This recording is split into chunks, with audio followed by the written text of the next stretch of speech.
আপনাদের সকলকে স্বাগত জানাই আমাদের এই চ্যানেলে। আপনাদের সকলের শুভেচ্ছা ও ভালোবাসায় আমাদের চ্যানেল একটু একটু করে এগিয়ে চলেছে। আশা করব আগামী দিনেও আপনারা এইভাবেই আমাদের সঙ্গে থাকবেন। আপনাদের ভালোবাসা এবং সহযোগিতায় আমাদের চ্যানেল এগিয়ে চলুক, এটাই আমরা কামনা করি আমাদের চ্যানেলের পক্ষ থেকে। আজকে গল্প করব বলে, ছোট্ট একটা গল্প। কারণ আমরা আমাদের বাস্তব অভিজ্ঞতায় দেখেছি যে গল্প কিন্তু আমাদের অনেক শিক্ষা দেয়। আর আমরা অনেক নীতিমূলক গল্প, নীতি শিক্ষামূলক গল্প আমরা পড়েছি, জানি, সেখান থেকে আমরা অনেক নীতি শিক্ষা পাই বা পেয়ে থাকি বা পেয়েছি। তো আজকে সেই রকমই একটা গল্প আপনাদের সামনে নিয়ে এলাম। গল্পটি ইতিমধ্যেই পঞ্চম শ্রেণীর বাংলা বইয়ের মধ্যে অন্তর্ভুক্ত করা হয়েছে। গল্পটির নাম বোকা কুমিরের কথা এবং বিখ্যাত রায়চৌধুরীর লেখা।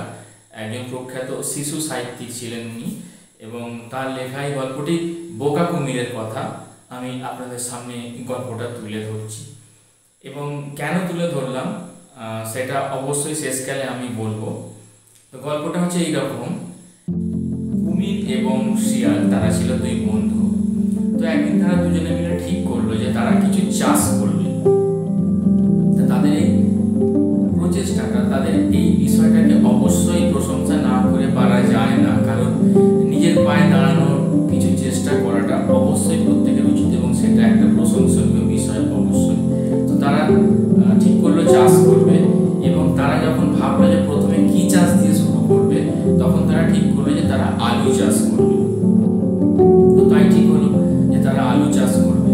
তো কুমির ভাবলো যে আলু বোধহয় গাছের কোনো একটা ফল, কারণ আলু সম্পর্কে কুমিরের ধারণাটা পরিষ্কার ছিল না। তাই সে, এবং যে আলু হয়তো গাছের ফল, এবং যেহেতু ফল তাই আলুটা গাছের ওপরে হয়। তো স্বাভাবিকভাবেই সে শিয়ালকে বলল, শিয়াল ভাই, যখন ফসল হবে আমি কিন্তু গাছের আগাটা নেব, অর্থাৎ গাছের উপরের অংশটা নেব, মাটির উপরের অংশটা। আমি কিন্তু মাটির নিচের অংশটা নেব না। Oh my God! খুবই চালাক স্বভাবতই। সে বলল, আচ্ছা ঠিক আছে কুমির ভাই, তুমি যখন বলছো তাই হবে। কিছুদিন পরে যখন আলু গাছগুলো বড় হলো, ফসল তোলার সময় হলো, তো ঠিক সেই সময় কুমির, যেহেতু আগে থেকে চুক্তি ছিল যে সে গাছের উপরের অংশটা নেবে, তাই সে মাটির ওপর থেকে গাছের সমস্ত অংশগুলো কেটে নিয়ে বাড়ি চলে গেল। কিন্তু বাড়িতে গিয়ে দেখে যে গাছে একটুও আলু নেই, বা একটাও আলু নেই। তখন তার একটু রাগ হলো। এইবার সে ভাবলো তাহলে আলুগুলো গেল কোথায়। তো সে যখন মাঠে এসে দেখলো, তখন দেখলো যে শিয়াল সমস্ত মাটি খুঁড়ে মাটির নিচে যত আলু ছিল সব নিয়ে চলে গেছে। তখন কুমির ভাবলো, আহা, আমি তো বড্ড ঠকে গেলাম শিয়ালের কাছে, এর পরের বারে কিন্তু আমি আর ঠকবো না। তো দুজনে যখন আবার দেখা হলো, তখন তারা আবার কিছু একটা চাষ করার কথা ভাবলো। তা এবারে তারা সিদ্ধান্ত নিল যে তারা ধান চাষ করবে। এইবার কুমির তার সেই আগের অভিজ্ঞতা থেকে ভাবলো যে আগে আমি গাছের ওপরের অংশ নিয়ে ঠকেছিলাম, তাহলে এবারে কিন্তু আমি গাছের নিচের অংশ নেব।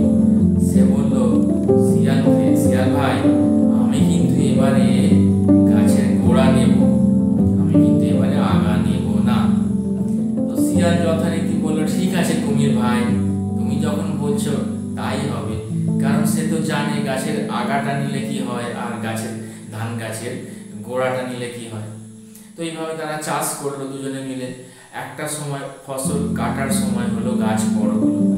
তো যখন ফসল কাটার সময় হলো, তো কাটার পরে কুমির কি করলো, ধান গাছের নিচের অংশগুলো সব নিয়ে এসে বাড়ি চলে গেল আগে। Oh my God! বাড়িতে গিয়ে দেখে তার কাছে একটাও ধান আসে। তখন সে ভাবলো যে এবারেও যে আমি ঠকে গেলাম শিয়ালের কাছে, তাহলে কি করা যায়। এরপরে তারা আবার যখন দেখা হলো, আবার একটা চাষের কথা ভাবলো। কিন্তু কুমির মনে মনে ভেবেছে, এবারে কিন্তু আমি আর ঠকবো না শিয়ালের কাছে কোনোভাবেই। এবারে তারা ঠিক করলো যে তারা আখের চাষ করবে। তো যথারীতি তারা আখ চাষ করলো। এবার চাষের শুরুতে কুমির কি করলো, শিয়ালকে বললো, শিয়াল ভাই, এবারে কিন্তু যে গাছ হবে,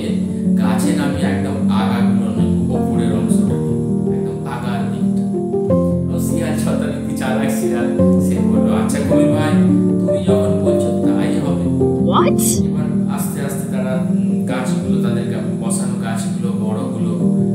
তো এবার গাছ কাটার সময় হলো, কুমির কি করলো, গাছের যত আগাগুলো অর্থাৎ ওপরের দিকের অংশগুলো কেটে নিয়ে বাড়ি চলে গেল এবং সেইগুলো সে চিবিয়ে দেখলো যে সেইখান থেকে যে সে রসটা খাচ্ছে, রসের স্বাদটা নোনতা। সারপ্রাইজ! তো শিয়াল তো যথারীতি একটু অগ্রভাগটা বাদ দিয়ে তার নিচের অংশটা নিয়ে গেছে, কারণ আমরা স্বভাবতই আমাদের অভিজ্ঞতায় দেখেছি যে আখ গাছের একদম উপরের অংশের রসটা একটু নোনতা হয়, তার নিচের দিকের অংশের রসটা মিষ্টি হয়। কুমির ভাবলো যে এবারেও আমি ঠকে গেলাম শিয়ালের কাছে। তখন এরপর যখন তাদের আবার দেখা হলো, তখন কুমির বলল যে শিয়াল ভাই, আমি তোমার সঙ্গে আর চাষ করব না, কারণ তুমি বড় ঠকাও। এইখানে গল্পটা শেষ হলো, কিন্তু গল্পের মধ্যে যে কটা শিক্ষা আমরা পাই, আমি প্রথমে বলেছিলাম যে কেন গল্পটা আমরা বলতে যাচ্ছি, আমি বলতে যাচ্ছি, তার কারণ ছিল একটাই, যে এর মধ্যে কি কি শিক্ষা আছে সেই শিক্ষাটা আমরা নেবার জন্য বা সেটা নিয়ে আলোচনা করার জন্য। আর বিশেষ করে যেহেতু এটা পঞ্চম শ্রেণীর সিলেবাসের মধ্যে আছে, তোমরা যারা ছোট ছোট যারা দেখছো তারা অবশ্যই এটা বুঝতে চেষ্টা করো যে এই গল্পটা শুধু তো পড়লে হবে না, পড়ার সাথে সাথে এই গল্পের মধ্যে কি শিক্ষাগুলো আমরা পাই সেটা একটু বোঝার চেষ্টা করতে হবে।